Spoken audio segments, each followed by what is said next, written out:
All right.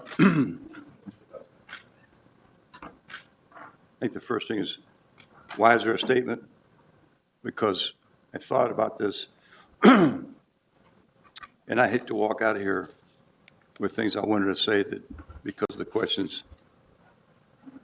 I didn't get a chance to say.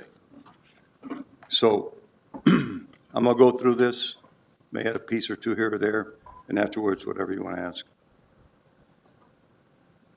I think the first thing is the pacemaker. And I want to give credit to Dr. C in Arizona, who's with the White Sox. I was down there for the mini camp and the early part of the camp before the major league camp started, and he noticed that I wasn't right. So he's the one that got me to go get checked. And had he not pushed me, I'd gone into the camp. I don't know when or if I would have had it. But so the statement says, this February, I had a pacemaker installed and was cleared by my doctors to begin spring training as scheduled. A periodic check of the device, it's mail. You put it on there and they send some information. Later identified a problem. So during that batting practice on August 30th, I was asked to come into the office. Had no idea why. And I was informed of the issue. And they convinced me that it was serious enough where I had to take the uniform off and I had to be tested by doctors the next day. So I went to Russ, was tested, and their diagnosis was that there were issues with the pacemaker. I went to Arizona because that's where it was installed and that's where all my medical records are. So the solution was to update the pacemaker in Arizona and not to return as manager without medical clearance. Now, every year since early 90s with the A's, I would take a physical first part of February, private, with a private, my doctor at the Mayo, which I did. So this preceded it. During the annual private exam, a second health issue also was diagnosed. I decided to delay confronting it until the off season. While I was inactive with the pacemaker and not a uniform, it was suggested to me that maybe this is a good time, rather than wait another 3 weeks to get it checked. I went and got checked. The result is that there was an issue that needed to be taken care of, so a corrective plan has been developed by my medical team, and implementation has already begun. I informed the White Sox of the second issue while I was out of uniform dealing with the pacemaker. In fact, it wasn't really till a little while that even my family, I thought it wasn't smart to talk about it. As I previously stated, I continue to request privacy related to my health issues. Appreciate those who have respected that request. My prognosis is good. I want to thank everybody who's reached out with well wishes related to my health. Now, this is important. At no time this season did either issue negatively affect my responsibilities as White Sox manager. Have you heard me say, well, 2 years? I learned early on, you got to earn respect and you got to earn trust. You have trust is never lie. So, sincerely say that anything that you saw this year as a White Sox manager, was energy, decision make, whatever, there was nothing related to the two issues. Now, however, that I'm in the treatment program, it's become obvious that the length of the treatment and recovery process for the second issue makes it impossible to be the manager in 2023. The timing of this announcement enables the front office to include filling the manager position with their off-season priorities. Now I want to talk a little bit about this season. Our team's record this season is a final reality. It's always about what your record is. And people will look at it, say, well, you did this, that was good, or you should have done it. But we are our record. And it's an unacceptable disappointment. There are some pluses, no doubt, but too many minuses. And these are lessons that I was taught early on that have saved me over the years. In the major leagues, you either do or you don't. Explanations come across as excuses. Respect and trust demand accountability. And I've lived faithfully with that during my managerial career. I understand the ultimate responsibility for each minus this season belongs to the manager. That's accurate because always something else you can do. I was hired to provide positive difference-making leadership and support. My record this year is proof I did not do my job.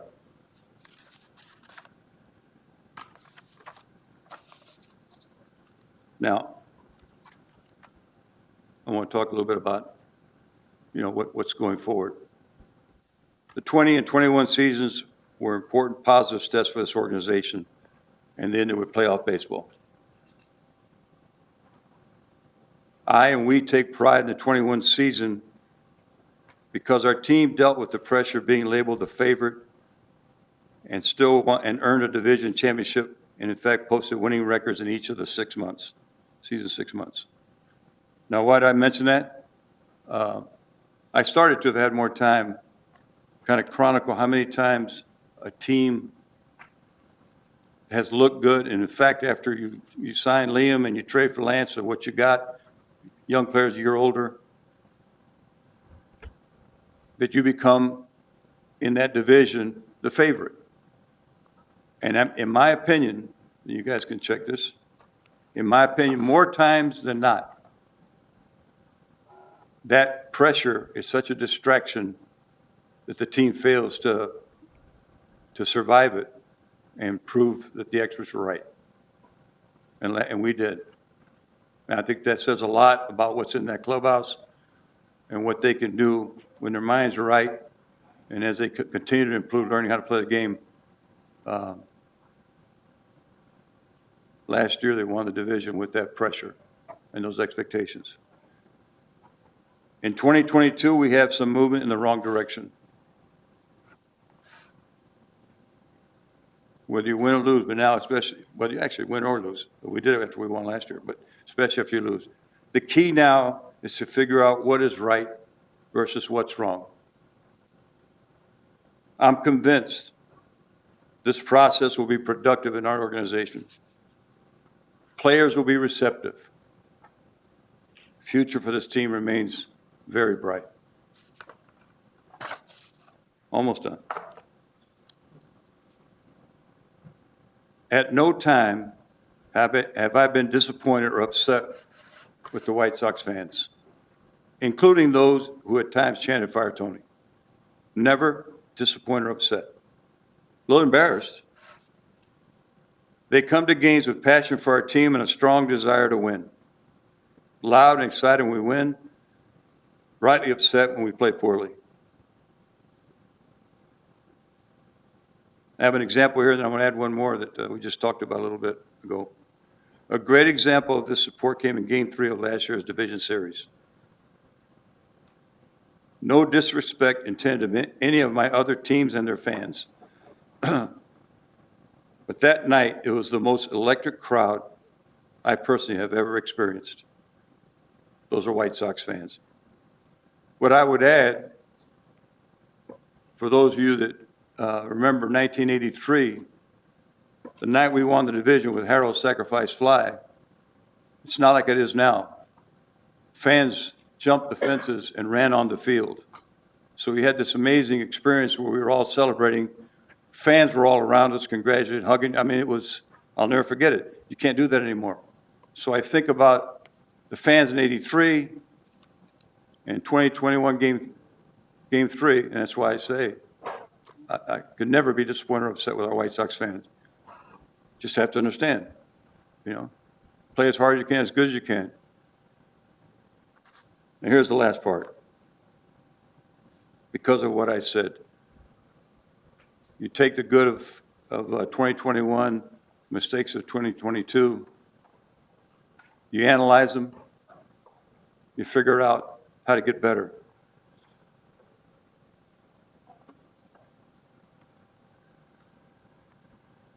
So I write, I am sincerely disappointed that I'm leaving without the opportunity to finish what I was brought in to do.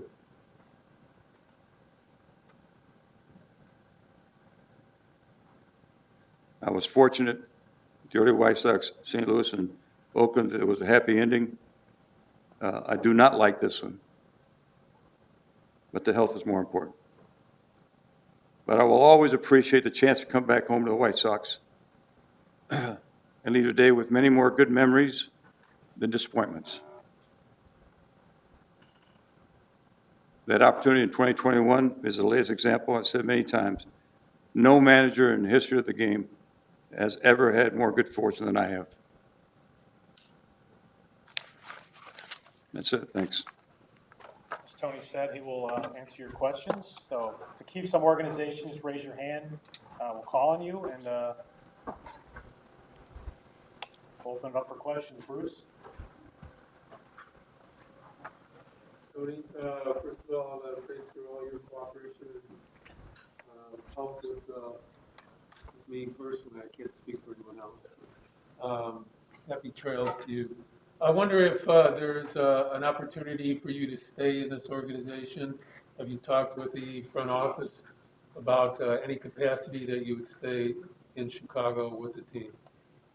No, I mean, right now I'm totally consumed with, getting back to Arizona and getting back into the plant. And also, I mean, this is the end of the season. The front office has been thinking about this. There's been no discussions, no thoughts about it. So I just know at some point, I'm going to have a bookstore that I'm going to open. So who knows? It may be now. Vinny? Yes. Your players are in here. What does that mean to you? And people were wondering what sort of relationship you'd be able to form with these guys. What relationship did you form with these guys over the last 2 years? Well, that's a bad question to ask because I don't, I like the stone-faced, unemotional bullshit that I have to live with from you people. It's clear when in our family and we're together, I believe in caring and the family feeling. And the last thing I said to the players in the meeting was that I love them. This has been I can't be more thankful. I mean, I was out 10 years to walk in, see not just the talent, but the personalities, the way it came together. And that's why I'm upset, disappointed that this is going to work. It's going to work next year. But I've worked hard under respect and trust.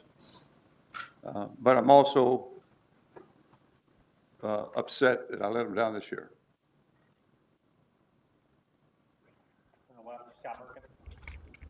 Tony, when you look back now, as you know, it's good that your health is good now. What do you think didn't go right this year? What can you analyze that didn't work for the team this year? Well, yeah, it's a very fair question. It's going to get a non-answer because, I mean, I can say the truth, which is what the organization doesn't want to do is publicize what we're going to work on and do better. And I mean, sure, you watched the games and you saw things that hey, they're better in this, or we did better last year, we did this year. So I'm not going to get specific. I just think it's not productive. I will say this though, because it kind of ties in with Bruce, and I've already told Kenny and and Rick and Jerry. They're in anything that I've learned the last 2 years that they don't have access to. Excuse me.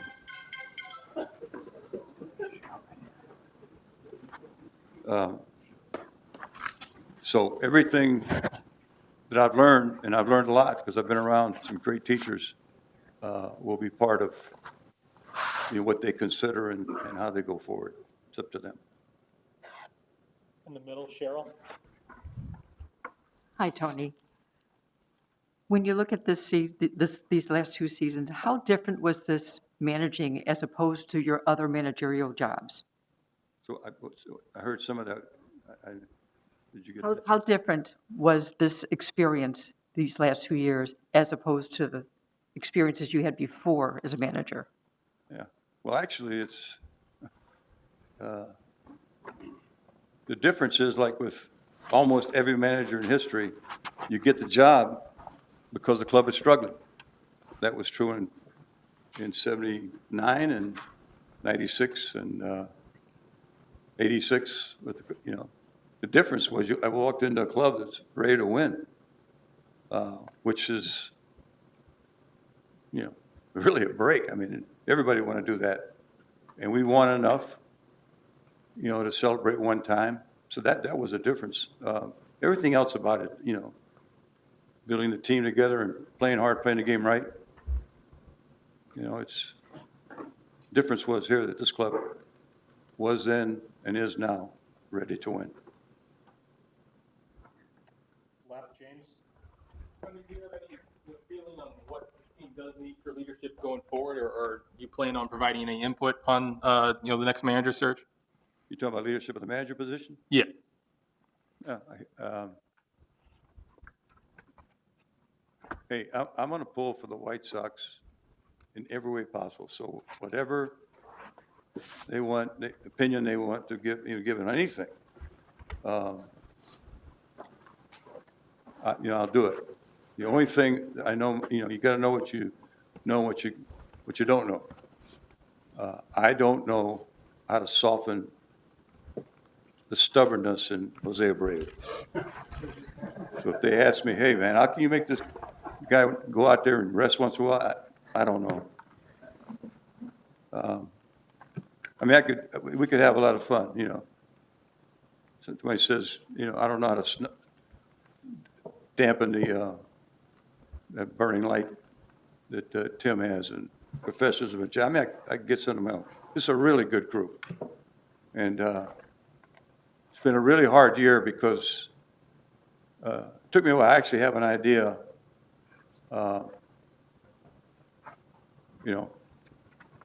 where my priorities should have been. And your chances of hearing it are 0. But they will. Coach Maiden in the middle. As Bruce, echo what Bruce said, I want to thank you for being a kind gentleman to me. And again, looking at your team here, what's your greatest memory that you'll take away from your time with these guys? Well, there's a bunch, man. It's, like I said, some are not good. No, this year we were, we walked off the field and off a series not happy. But I think it was walking in last year and I felt comfortable. Early on, I thought it would take longer. I felt like, I was going to be part of the team, and they were looking, for me and the staff to help them, and that's where their future is. That's, you got to care enough to want to get better. You can't be dumb enough to think you know more than you know. So my memories with this club are, even lately with the player and pitcher of the game. It's a fun club, and they didn't have as much fun because they didn't like losing. And I hope they remember that and fix it. Jesse. Tony, You mentioned your prognosis is good. If you overcome these health issues, do you want to manage again, or is this it? Well, right now, my 100% focus is doing what they tell me to do, get through it. You know, there's some length to the process. You know, it's not like the pacemaker, you put it in and walk out the other day and, so, yeah. All I know is, you know, the love of the game is, will never die. And, it's the only thing I really know how to do, except I think I can run a bookstore.